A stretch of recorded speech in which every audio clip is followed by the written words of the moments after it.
Dear student, welcome back. So today let us start the radiation exchange between surfaces. So allow me to turn off my video. So let us discuss the radiation exchange between the surfaces. Say, let us consider one surface I, and this surfaces is a part of an enclosure which consists of many surfaces. एक ऐसा enclosure का part है जो enclosure में different surfaces है. सो अगर irradiation इस surfaces का हम जानना चाहें तो irradiation means what, the surfaces जो कि एनर्जी, जो भी एनर्जी इस सरफेस पे फॉल हो रहा है, तो ये जो सरफेस पे, इस सरफेस आई पे जो एनर्जी आएगा वो रिमेनिंग सारे सरफेसेस से आएगा.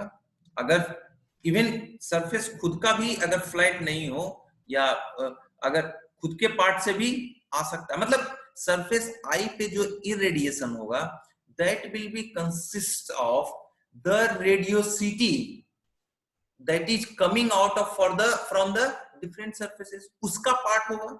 सपोज इनक्लोजर में 4 सरफेसेस है, तो एक सरफेस आई अगर है तो रिमेनिंग इस पे जो भी एनर्जी रेडिएशन फॉल होगा, इरेडिएशन आएगा, वो कहां से आएगा? बाकी 3 सरफेसेस हैं उसका जो रेडिएशन रेडियोसिटी है, जो कि तीनों से रेडिएशन सरफेसेस से लीव हो रहा है, वही इस सरफेस पे जो पहुंच रहा होगा. दैट मीन्स जो इसका टोटल इरेडिएशन होगा on the surface I, that will B AIGI, और ये AIGI will be summation of all the energy coming from the different surfaces. से सरफेस हम मान लेते हैं J सरफेस, तो उस सरफेसेस से जो रेडिएशन रेडियोसिटी होगा वो कितना होगा? GJ के बराबर होगा, GJ के बराबर होगा. टोटल अगर सरफेस एरिया के रिस्पेक्ट में बोले तो AJ और GJ के बराबर होगा, वो J सरफेसेस के रेडियोसिटी होगा. इस रेडियोसिटी जो J सरफेसेस है वो डिफरेंट डायरेक्शन में, इसका हर एक डायरेक्शन में जाएगा. इसी का कुछ पार्ट आई सरफेस के पास पहुंचेगा. तो कौन सा पार्ट पहुंचेगा? कॉरेस्पॉन्डिंग टू शेप फैक्टर और व्यू फैक्टर. कौन सा view factor? JI. That means जो आई, जो सॉलिड एंगल या आई के जो सॉलिड एंगल J एरिया पे बनेगा उसके कॉरेस्पॉन्डिंग जो भी रेडिएशन आएगा, that is the irradiation on surface I, that will be the constituted by surface J. Suppose J1, J2, J3 सबके साथ सेम रेडियोसिटी होगा, उसका कुछ पार्ट I पे आएगा. तो अगर सारे सरफेसेस का जो रेडियोसिटी का कितना पार्ट आ रहा है इस I सरफेस पे, अगर हम उसको सम टोटल कर दें, then that will be equal to कितना? यही टोटल इरेडिएशन होगा जो इस सरफेस पे आएगा, जो इस सरफेस पे आएगा. Therefore, from the A क्या मिल गया? AJFJI. हम रेसिप्रोसिटी थ्योरम लगा करके हम क्या लगा सकते हैं? AIFIJ. That means AIGI will become, we got the summation from J is equal to 1 to N. That means AIFIJ JJ. So let us have what we have in our hand, that the net that is energy, the net rate of radiant energy at which the radius, what we can say, the total energy that is leaving from the surface I is QI, which was the AIGI that we have previously, in the previous discussion we have learned this one. So we can write down the GJ. What is the GI? We are knowing that this is nothing but AIGI. Just now we have formed a relation for that. See, this is AI, this is AIGI, which is nothing but this much. So AI GI will get replaced by the summation of from j is equal to 1 to n Fij Ji Jj. So this Qi will become AI, and this Ji means the radiosity or the energy that is living from the surface I in the form of radiosity, that will be the, we can write down in general if it is interacted through the n surfaces, so we can write down like this one. Again we can have, let me clear all the drawings. Okay, so we have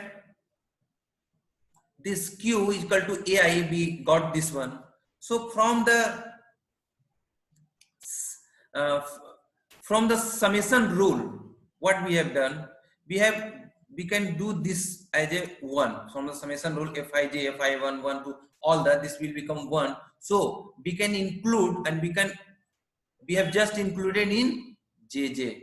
So we can take this as a common Fij and Fij common. So Ji minus Jj we will get out from the summation, or in the bracket we can separate it out and insert this Ai into the summation, because the summation is for the J, not Ai. So we can insert it or we can bring it out. So this is nothing but Qij as we had defined. So what is Qij? This is the Qij and summation of J from J equal to 1 to n. So this gives, it gives, that means this is the sum of the component Qij that is related to radiative exchange with the other surfaces. ये जो Qi और J के बीच में different जो surfaces के बीच में कितना energy, जो टोटल एनर्जी कितना समेशन कम आउट हो रहा है Qi के बराबर, टोटल एनर्जी Qi सरफेस आई से लीव आउट हो रहा है, वो एनर्जी किसके द्वारा इंटरसेप्ट किया जा रहा है, J सर्फेसेस. J कितना है 1 से लेके n तक है, तो इसका कितना कितना पार्ट किस किस सर्फेसेस के साथ हो रहा है. सपोज J1 के साथ में कुछ पार्ट होगा, J2 के साथ कुछ पार्ट होगा, J3 के साथ कुछ पार्ट होगा, वो कितना पार्ट है Qij. तो अगर सारे सम टोटल कर देंगे तो ये हमें मिल जाएगा, ये हमें मिल जाएगा. सो अब अगर हम इस कंपोनेंट पे ध्यान दें, ये कंपोनेंट पे, तो जो भी सरफेस आई से एनर्जी बाहर आ रहा है, इस केसेस में ये एक ड्राइविंग पोटेंशियल बन जाएगा. कौन सा? Ji माइनस Jj, और इसे हम लोग नीचे में डिवाइड कर सकते हैं 1 अपॉन Ai Fij. तो ये क्या दे देगा? रेसिस्टेंस दे देगा. सो ये एक नेटवर्क के रूप में हम इसको बना सकते हैं. अब ये जो रेसिस्टेंस आ रहा है due to orientation, so this resistance form the orientation और the geometrical or the space resistance. So this component is represented, we can represent it as a, हम एक नेटवर्क डायग्राम बना सकते हैं जिसमें पोटेंशियल क्या होगा Ji और Jj, और रेसिस्टेंस कितना हो जाएगा 1 upon Ai Fij. That will be called as a space or geometrical resistance. So now let us learn about the radiation network approach. How we do attempt if we wanted to determine the temperature of the different surfaces of the enclosure or the net radiation from the net radiation that is coming out from the surfaces in the enclosure. So that we let us learn. So for that let us use the radiation network approach. So what does it say? In these cases we will draw a equivalent radiative network. Equivalent radiative network. Suppose there is an enclosure. This is the, we have redrawn it. So this is an enclosure which has n surfaces. Suppose starting from I to 1 to n, there is the n surfaces. Now out of that n surfaces there is one surface I, there is the one surfaces I.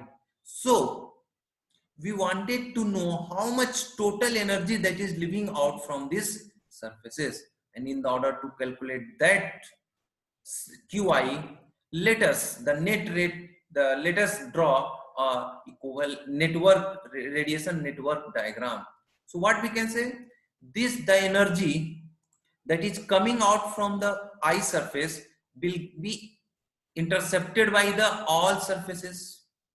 That means इसका जो भी इस surfaces आई से energy, radiation energy बाहर जा रहा है, वो हर एक सर्फेसेस के पास पहुंचेगा, और वो सर्फेसेस के पास पहुंचेगा वो किस पे डिपेंड करेगा, इस दोनों सरफेस के रिलेटिव ओरिएंटेशन के साथ, इस रिलेटिव ओरिएंटेशन के साथ।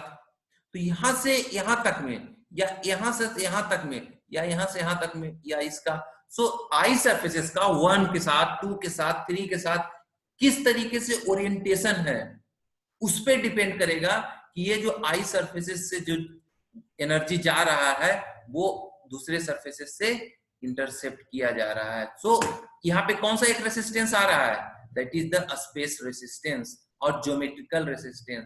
सो ये रिप्रेजेंट किया जाएगा, एक यहाँ पे पिक्चर में आ जाएगा ज्योमेट्रिकल रेसिस्टेंस। नाउ यहाँ पे से जो भी एनर्जी लीव आउट होगा that is called as JI, that is the radiosity. तो वो रेडियोसिटी को हम लोग ये एज्यूम कर सकते हैं कि इस सरफेस से नहीं होकर करके एक इक्विवेलेंट ब्लैक सरफेसेस से हो रहा है, ब्लैक सरफेसेस से रेडिएशन बाहर आ रहा है। तो वो और ब्लैक, ये तो है तो रियल सरफेसेस, तो अगर ब्लैक सरफेसेस से आ सकता है, आएगा, तो उसके साथ में सपोज यहाँ पे एक ब्लैक सरफेसेस आ गया और यहाँ पे एक रेसिस्टेंस हमें जुड़ गया, that resistance will be surface radiative resistance. So let us draw the all things in the network. So let us draw, this is the node ji. Ji means what, this is the energy that is leaving, total energy leaving from the surface I.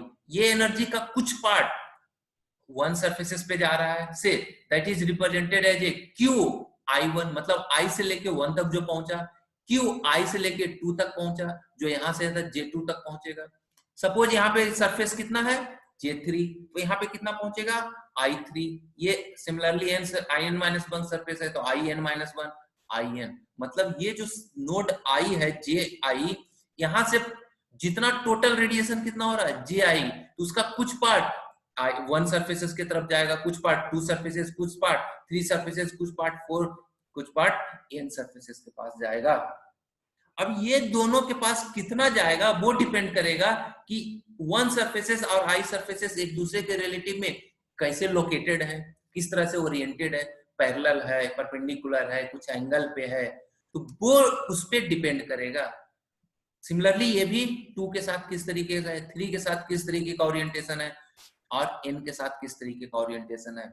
मतलब ये जो radiation जा रहा है वहां पे एक orientation difficulty आ रहा है, रेसिस्टेंस पैदा कर रहा है, that is called as space और ज्योमेट्रिकल रेसिस्टेंस, जो कि हम अगर रिप्रेजेंट कर सकते हैं, ये जो एनर्जी जा रहा है तो QIJ या QI1 QI2 वो क्या हो जाएगा J1 माइनस J2, एक एक्सप्रेशन हमने किया था QIJ is J1 minus J2 divided by 1 upon A।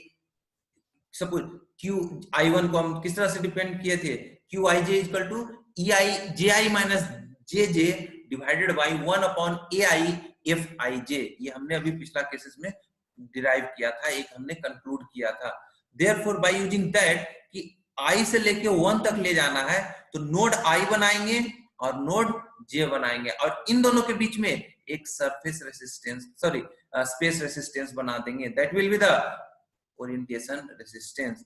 तो ये देगा QI1 QI2, QI1 plus QI2 plus QI3 plus QIn-1 plus QIn will give the QI। और वो QI कितने के बराबर होगा, अगर हम ये चाहते हैं कि ये एक्चुअल सरफेस से नहीं आके, सपोज ये एनर्जी इसके पास कहां से आ रहा है, सपोज एक ब्लैक बॉडी से आ रहा है, इतना ही एनर्जी विद सरफेस रेसिस्टेंस कितना 1 minus epsilon I upon epsilon I AI। So in this way हम लोग एक नेटवर्क बनाएंगे. So this is called as network representation.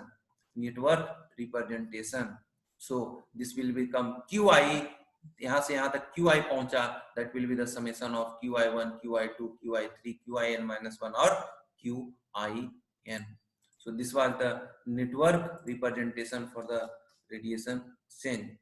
So हम लोग इस तरीके से लिख सकते हैं. QI हमने क्या कंक्लूड करेंगे? QI will be equal to summation of all. QI will become QI1 plus QI2. तो इस तरीके से हम लोग समेशन कर सकते हैं. और QI क्या था? EBI minus JI divided by surface resistance. और QIJ हम लोग कैसे लिखा है? JI minus JJ upon space resistance. इस तरीके से हम लोग एक इक्वेशन हमें मिल जाएगा, जिसको हम लोग दो सरफेस या एक इनक्लोजर में अगर n सरफेसेस है तो एक सरफेसेस से किस तरीके का रेडिएशन हो रहा है. तो हम किसी भी नोड के लिए, ये कौन सा नोड हमने कंसीडर किया था? आई नोड. तो इस आई नोड के रिस्पेक्ट में हम लोग एनर्जी बैलेंस दिखा रहे हैं. मतलब क्या हो गया है कि ये जो आई में जितना करंट एक आ रहा है थ्रू किसके थ्रू? दिस सरफेस रेजिस्टेंस के थ्रू. उससे बाहर कितना जा रहा है? दूसरे नोड के पास थ्रू स्पेस रेजिस्टेंस के साथ. सो ये हमें, जब हमें EBI पता, ये सब कैलकुलेट हो जाएगा EBI, then we can calculate the JI. मतलब टेम्परेचर अगर सारे सरफेस का पता हो, उस केसेस में ये मेथोडोलॉजी यूज करना बहुत ही यूजफुल होगा. सो अगर QI हमें डायरेक्टली हमें नोन रहेगा तो हमें इस QI को हम लोग कितना कर दें? डायरेक्ट हम इस फॉर्मूला से यूज कर ले. सम टाइम क्या होगा, एक सरफेस से कितना नेट रेडिएशन जा रहा है अगर वो पता है तो QI will be equal to this much लिख देंगे, वही क्योंकि हमें डायरेक्ट पता है. लेकिन सम टाइम ये QI नहीं पता लगा करके उसका कितना टेम्परेचर है तब भी हम पता लगा सकते हैं. EBI निकाल सकते हैं सिग्मा इंटू TI के साथ. So in this cases we can calculate by use the network diagram. So today let us stop here our discussion. In the next discussion we will discuss the same, we will apply the same radiation network to the problem in order to evaluate the QI. So thank you for listening me. We are going to stop here.